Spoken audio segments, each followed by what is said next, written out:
Hello, नमस्कार। आज आप सुन रहे हैं प्रेमचंद की कहानी कायर। युवक का नाम केशव था, युवती का प्रेमा। दोनों एक ही कॉलेज के और एक ही क्लास के विद्यार्थी थे। केशव नए विचारों का युवक था, जात पात के बंधनों का विरोधी। प्रेमा पुराने संस्कारों की कायल थी, पुरानी मर्यादाओं और प्रथाओं में पूर्ण विश्वास रखने वाली। लेकिन फिर भी दोनों में गाढ़ा प्रेम हो गया था और यह बात सारे कॉलेज में मशहूर थी। केशव ब्राह्मण होकर भी वैश्य कन्या प्रेमा से विवाह करके अपना जीवन सार्थक करना चाहता था। उसे अपने माता पिता की परवाह न थी, कुल मर्यादा का विचार भी उसे स्वांग सा लगता था। उसके लिए सत्य कोई वस्तु थी तो प्रेम थी, किंतु प्रेमा के लिए माता पिता और कुल परिवार के आदेश के विरुद्ध एक कदम बढ़ाना भी असंभव था। संध्या का समय है। विक्टोरिया पार्क के एक निर्जन स्थान में दोनों आमने सामने हरियाली पर बैठे हुए हैं। सैर करने वाले एक एक करके विदा हो गए, किंतु ये दोनों अभी वहीं बैठे हुए हैं। उनमें एक प्रसंग सा छिड़ा हुआ है जो किसी तरह समाप्त ही नहीं होता। केशव ने झुंझलाकर कहा, इसका यह अर्थ है कि तुम्हें मेरी परवाह नहीं। प्रेमा ने उसे शांत करने की चेष्टा करके कहा, तुम मेरे साथ अन्याय कर रहे हो केशव, लेकिन मैं इस विषय को माता पिता के सामने कैसे छेड़ूं? यह मेरी समझ में नहीं आता। वे लोग पुरानी रूढ़ियों के भक्त हैं। मेरी तरफ से कोई ऐसी बात सुनकर मन में जो जो शंकाएं होंगी उनकी तुम कल्पना भी नहीं कर सकते। केशव ने उग्र भाव से पूछा, तो तुम भी उन्हीं पुरानी रूढ़ियों की गुलाम हो? प्रेमा ने बड़ी बड़ी आंखों में मृदु स्नेह भरकर कहा, नहीं, मैं उनकी गुलाम नहीं हूँ, लेकिन माता पिता की इच्छा मेरे लिए और सब चीज़ों से अधिक मान्य है। तुम्हारा व्यक्तित्व कुछ नहीं है, ऐसा ही समझ लो। मैं तो समझता था कि ये ढकोसले सिर्फ मूर्खों के लिए हैं, लेकिन अब मालूम हुआ कि तुम जैसी विदुषियां भी उनकी पूजा करती हो। जब मैं तुम्हारे लिए संसार को छोड़ने को तैयार हूँ तो तुमसे भी यही आशा करता हूँ। प्रेमा ने मन में सोचा, मेरा अपनी देह पर क्या अधिकार है? जिन माता पिता ने अपने रक्त से मेरी सृष्टि की है और अपने स्नेह से उसे पाला है, उनकी मर्जी के खिलाफ कोई काम करने का उसे कोई हक नहीं। उसने दीनता के साथ केशव से कहा, क्या प्रेम स्त्री और पुरुष के रूप में ही रह सकता है, मैत्री के रूप में नहीं? मैं तो आत्मा का बंधन समझती हूँ। केशव ने कठोर भाव से कहा, इन दार्शनिक विचारों से तुम मुझे पागल कर दोगी प्रेमा। बस इतना ही समझ लो, मैं निराश होकर जिंदा नहीं रह सकता। मैं प्रत्यक्षवादी हूँ और कल्पनाओं के संसार में प्रत्यक्ष का आनंद उठाना ही मेरे लिए असंभव है।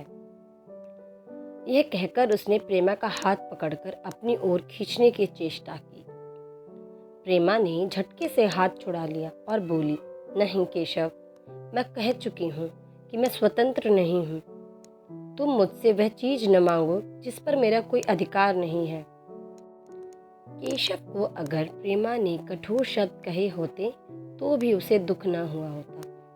एक क्षण तक वह मन मारे बैठा रहा, फिर उठकर निराशा भरे स्वर में बोला, जैसी तुम्हारी इच्छा।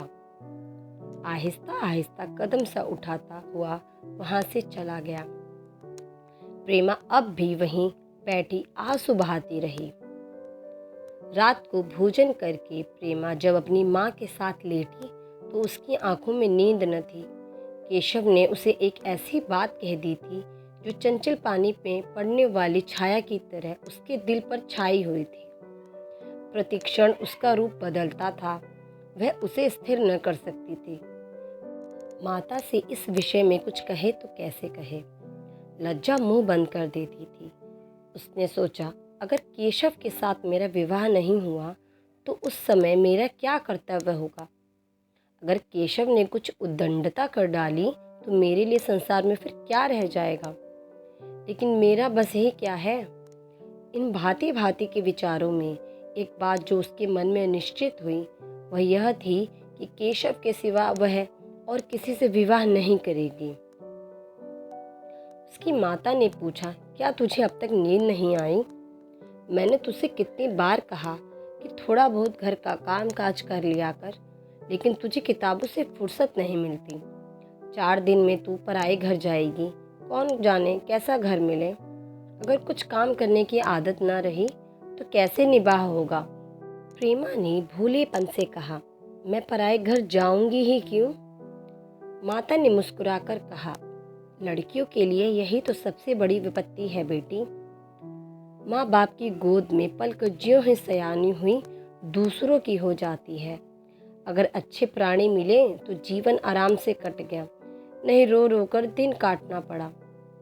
सब कुछ भाग्य के अधीन है। अपनी बिरादरी में तो मुझे कोई घर नहीं भाता, कहीं लड़कियों का आदर नहीं, लेकिन करना तो बिरादरी में ही पड़ेगा ना। न जाने यह जात पात का बंधन कब टूटेगा। प्रेमा डरते डरते बोली, कहीं कहीं तो बिरादरी के बाहर भी विवाह होने लगे हैं। उसने कहने को कह दिया, लेकिन उसका हृदय कांप रहा था। माता जी कुछ भाप न जाए। माता ने विस्मय के साथ पूछा, क्या हिंदुओं में ऐसा हुआ है? फिर उसने आप उस प्रश्न का जवाब भी दिया, और 2-4 जगह ऐसा हो भी गया तो उससे क्या होता है? प्रेमा ने इसका कुछ जवाब न दिया। भय हुआ कि माता कहीं उसका आशय न समझ जाएं। उसका भविष्य एक अंधेरी खाई की तरह उसके सामने मुंह खोले खड़ा था, मानो उसे निगल जाएगा। उसे न जाने कब नींद आ गई। प्रातःकाल प्रेमा सोकर उठी तो उसके मन में एक विचित्र साहस का उदय हो गया। सभी महत्वपूर्ण फैसले वह आकस्मिक रूप से लिया करते हैं, मानो कोई देवी शक्ति हमें उनकी ओर खींच ले जाती है। वही हालत प्रेमा की थी। कल तक वह माता पिता के निर्णय को मान्य समझती थी, पर संकट को सामने देखकर उसमें उस वायु की हिम्मत पैदा हो गई जिसके सामने कोई पर्वत आ गया हो। वही मंद वायु प्रबल वेग से पर्वत के मस्तक पर चढ़ जाती है और उसे कुचलती हुई दूसरी तरफ पहुंचती है। प्रेमा मन में सोच रही थी, मानो यह देह माता पिता की है, किंतु आत्मा तो मेरी है। मेरी आत्मा को जो कुछ भुगतना पड़ेगा वह इसी देह से तो भुगतना पड़ेगा। अब वह इस विषय में संकोच करना अनुचित ही नहीं, घातक समझ रही थी। अपने जीवन को क्यों एक झूठे सम्मान पर बलिदान करे?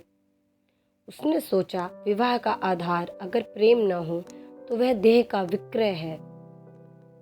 आत्मा का समर्पण क्यों बिना प्रेम के भी हो सकता है? इस कल्पना से ही न जाने किसी अपरिचित युवक से उसका विवाह हो जाएगा। उसका हृदय विद्रोह कर उठा। वह अभी नाश्ता करके कुछ पढ़ने जा रही थी कि उसके पिता ने प्यार से पुकारा, मैं कल तुम्हारे प्रिंसिपल के पास गया था, वे तुम्हारी बड़ी तारीफ कर रहे थे। प्रेमा ने सरल भाव से कहा, आप तो यूं ही कहा करते हैं। नहीं, सच में।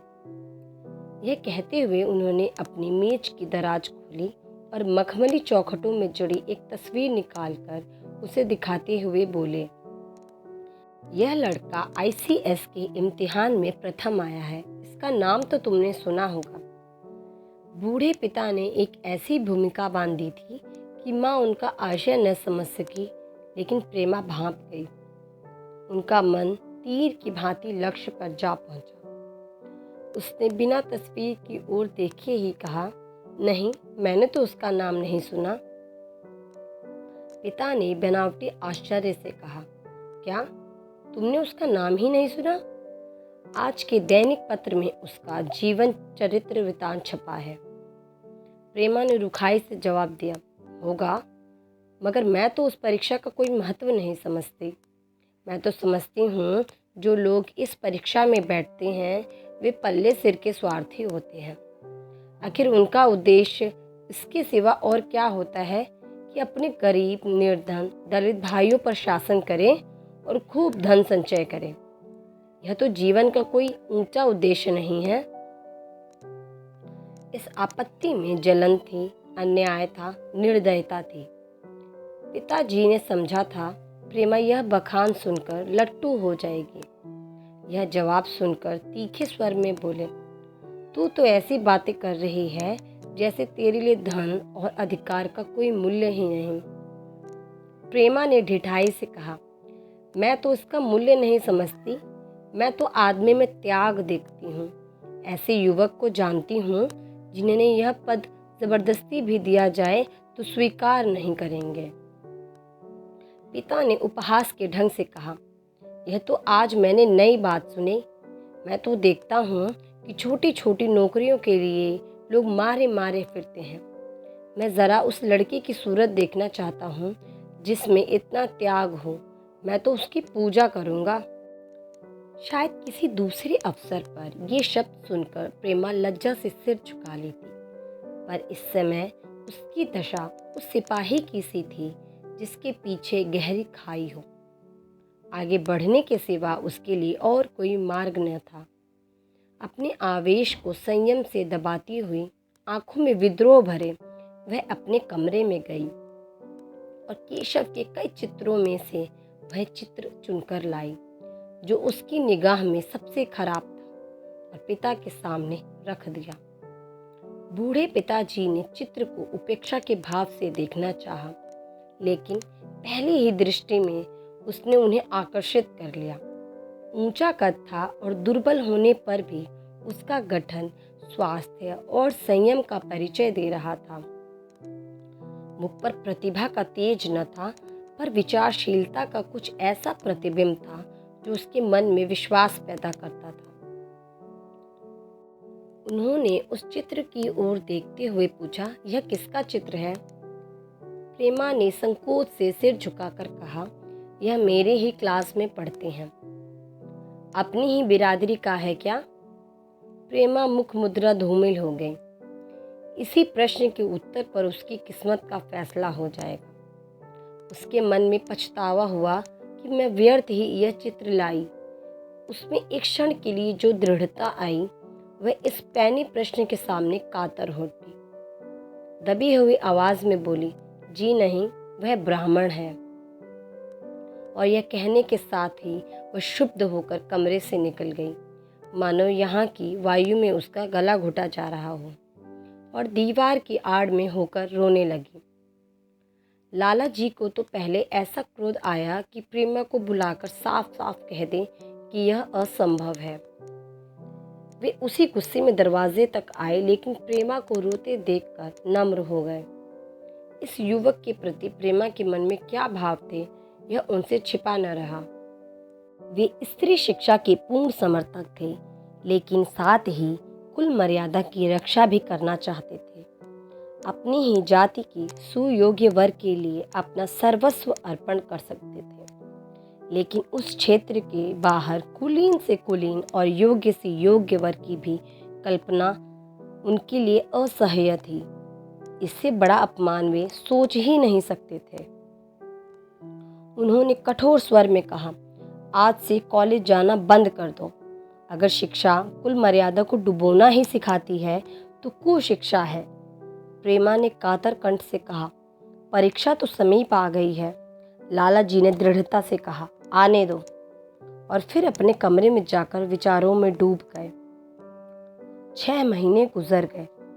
लाला जी ने घर में आकर पत्नी को एकांत में बुलाया और बोले, जहाँ तक मुझे मालूम है केशव बहुत ही सुशील प्रतिभाशाली युवक है। मैं तो समझता हूँ प्रेमा इस शोक में घुल घुल कर प्राण दे देगी। तुमने भी समझाया, मैंने भी समझाया, दूसरों ने भी समझाया, पर उस पर उसका कोई असर नहीं होता। ऐसी दशा में हमारे लिए और क्या उपाय है? उनकी पत्नी ने चिंतित भाव से कहा, कर तो दोगे, लेकिन रहोगे कहाँ? न जाने कहाँ से यह कुलच्छनी मेरी कोख में आई। लाला जी ने भवें सिकोड़कर तिरस्कार के साथ कहा, यह तो 1000 दफा सुन चुका, लेकिन कुल मर्यादा के नाम को कहाँ तक रोएं? चिड़िया का पर खोलकर यह आशा करना कि वह तुम्हारे आंगन में ही फुदकेगी, यह भ्रम है। मैंने इस पर ठंडे दिल से विचार किया है और इस नतीजे पर पहुंचा हूँ कि हमें इस आप धर्म को स्वीकार कर लेना चाहिए। कुल मर्यादा के नाम पर मैं प्रेमा की हत्या नहीं कर सकता। दुनिया हंसती हो हंसे, मगर वह ज़माना बहुत जल्द आने वाला है जब ये सभी बंधन टूट जाएंगे। आज भी सैकड़ों विवाह जात पात के बंधनों को तोड़कर हो चुके हैं। अगर विवाह का उद्देश्य स्त्री और पुरुष का सुखमय जीवन है तो हम प्रेमा की उपेक्षा नहीं कर सकते। वृद्धा ने शुद्ध होकर कहा, जब तुम्हारी यही इच्छा है तो मुझसे क्या पूछते हो, लेकिन मैं कह देती हूँ कि इस विवाह के नज़दीक न जाऊंगी, न कभी इस छोकरी का मुंह देखूंगी। समझ लूंगी जैसे और सब लड़के मर गए वैसे यह भी मर गई। तो फिर आखिर तुम क्या करने को कहती हो? क्यों नहीं उस लड़के से विवाह कर देते, उसमें क्या बुराई है? वह 2 साल में सिविल सर्विस पास करके आ जाएगा। केशव के पास क्या रखा है, बहुत होगा तो किसी दफ्तर में क्लर्क हो जाएगा। और अगर प्रेमा प्राण हत्या कर ले तो कर ले, तुम तो उसे और शह देते हो। जब उसे हमारी परवाह नहीं तो हम उसके लिए अपना नाम को क्यों कलंकित करें? प्राण हत्या कोई खेल नहीं, यह सब धमकी है। जब उसके मन का यह हाल है तो कौन कहे केशव के साथ जिंदगी भर निभा करेगी? जिस तरह आज उससे प्रेम है उसी तरह कल दूसरे से हो सकता है। तो क्या पत्ते पर अपना मांस बिकवाना चाहते हो? लाला जी ने स्त्री को प्रश्न सूचक दृष्टि से कहा, और अगर वह कल खुद जाकर केशव से विवाह कर ले तो तुम क्या कर लोगी? फिर तुम्हारी कितनी इज्जत रह जाएगी। वह चाहे संकोचवश या हम लोगों के लिहाज से यूं ही बैठी रहे, पर यदि जिद पर कमर बांध लें तो हम कुछ कर नहीं सकते। इस समस्या का ऐसा भीषण अंत भी हो सकता है, यह इस वृद्धा के ध्यान में न आया। यह प्रश्न बम की गोले की तरह उसके मस्तक पर गिरा। एक क्षण तक वह अवाक रही, मानो इस आघात ने उसकी बुद्धि में धज्जियां उड़ा दी हों। फिर पराभूत होकर बोली, तुम्हें अनोखी ही कल्पनाएं सूझती हैं। मैंने तो आज तक कभी भी नहीं सुना कि किसी कुलीन कन्या ने अपनी इच्छा से विवाह किया। तुमने न सुना, लेकिन मैंने सुना है और देखा है, और ऐसा होना बहुत संभव है। जिस दिन ऐसा होगा उस दिन मुझे तुम जीती न देखोगी। मैं यह नहीं कहता कि ऐसा होगा ही, लेकिन होना संभव है। तो जब ऐसा होना है तो इससे अच्छा तो यही है कि हम ही इसका प्रबंध करें। जब नाक कट ही रही है तो तेज छुरी से क्यों न कटे। कल केशव को बुलाकर देखो क्या कहता है। केशव के पिता सरकारी पेंशनर थे, मिजाज के चिड़चिड़े और कृपण। धर्म के आडंबर में ही उनके चित्त को शांति मिलती थी। कल्पना शक्ति का अभाव था, किसी के मनोभाव का सम्मान न कर सकते थे। वे अब भी उस संसार में रहते थे जिसमें उन्होंने अपने बचपन और जवानी के दिन काट दिए थे। नवयुग की बढ़ती हुई लहर को वे सर्वनाश कहते थे, और कम से कम अपने घर के दोनों हाथों और दोनों पैरों का जोर लगाकर उसे बचाए रखना चाहते थे। इसलिए जब एक दिन प्रेमा के पिता उसके पास पहुंचे और केशव से प्रेमा के विवाह का प्रस्ताव किया तो बूढ़े पंडित जी अपने आपे में न रह सके। धुंधली आंखें फाड़कर बोले, आप भंग तो नहीं खाकर आए? इस तरह का संबंध और चाहे जो कुछ हो, विवाह नहीं है। मालूम होता है आपको भी नए जमाने की हवा लग गई है। बूढ़े बाबूजी ने नम्रता से कहा, मैं खुद ऐसा संबंध नहीं पसंद करता। इस विषय में मेरे भी वही विचार हैं जो आपके, पर बात ऐसी आ पड़ी है कि मुझे विवश होकर आपकी सेवा में आना पड़ा। आजकल के लड़के और लड़कियां कितने स्वेच्छाचारी हो गए हैं, यह तो आप जानते ही हैं। हम बूढ़े लोगों के लिए अब अपने सिद्धांतों की रक्षा करना कठिन हो गया है। मुझे भय है कि कहीं ये दोनों निराश होकर अपनी जान पर न खेल जाएं। बूढ़े पंडित जी ने जमीन पर पांव पटकते हुए गरज उठे, आप क्या कहते हैं साहब, आपको शर्म नहीं आती? हम ब्राह्मण हैं, और ब्राह्मणों में भी कुलीन। ब्राह्मण कितने ही पतित हो गए हों, लेकिन इतने मर्यादा शून्य नहीं हुए हैं कि बनिए बक्कालों की लड़की से विवाह करते फिरें। जिस दिन कुलीन ब्राह्मणों में लड़कियां न रहेंगी, उस दिन यह समस्या उपस्थित हो सकती है। मैं कहता हूँ, आपको मुझसे यह बात करने का साहस कैसे हुआ? बूढ़े बाबूजी जितना ही दबते थे, उतना ही पंडित जी बिगड़ते थे। यहाँ तक कि लाला जी अपने अपमान का ज़्यादा न सह सके और अपनी तकदीर को कोसते हुए चले गए। उसी वक्त केशव कॉलेज से आया। पंडित जी ने तुरंत उसे बुलाकर कठोर कंठ से कहा, मैंने सुना है तुमने किसी बनिए की लड़की से अपना विवाह कर लिया है। यह खबर कहाँ तक सही है? केशव ने अनजान बनकर पूछा, आपसे किसने कहा? किसी ने कहा हो। मैं पूछता हूँ, यह बात ठीक है या नहीं? अगर ठीक है और तुमने अपनी मर्यादा को डुबोना निश्चय ही कर लिया है, तो तुम्हारे लिए हमारे घर में कोई स्थान नहीं। तुम्हें मेरी कमाई का एक ढेला भी नहीं मिलता। मेरे पास जो कुछ है वह मेरी कमाई है। मुझे अख्तियार है कि मैं उसे जिसे चाहूँ दे दूँ। तुम यह अनीति करके मेरे घर में कदम नहीं रख सकते। केशव पिता के स्वभाव से परिचित था। प्रेमा से उसे प्रेम था। वह गुप्त रूप से प्रेमा से विवाह कर लेना चाहता था। बाप हमेशा तो बैठे न रहेंगे। माता के स्नेह पर उसे विश्वास था। उस प्रेम के तरंग में वह सारे कष्टों को झेलने के लिए तैयार मालूम होता था। लेकिन जैसे कोई कायर सिपाही बंदूक के सामने जाकर हिम्मत खो बैठता है और कदम पीछे हटा लेता है, वही दशा केशव की हुई।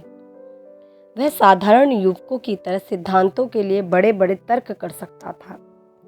जबान से उनमें अपनी भक्ति की दुहाई दे सकता था, लेकिन इसके लिए यातनाएं झेलने के लिए उसमें सामर्थ्य नहीं था।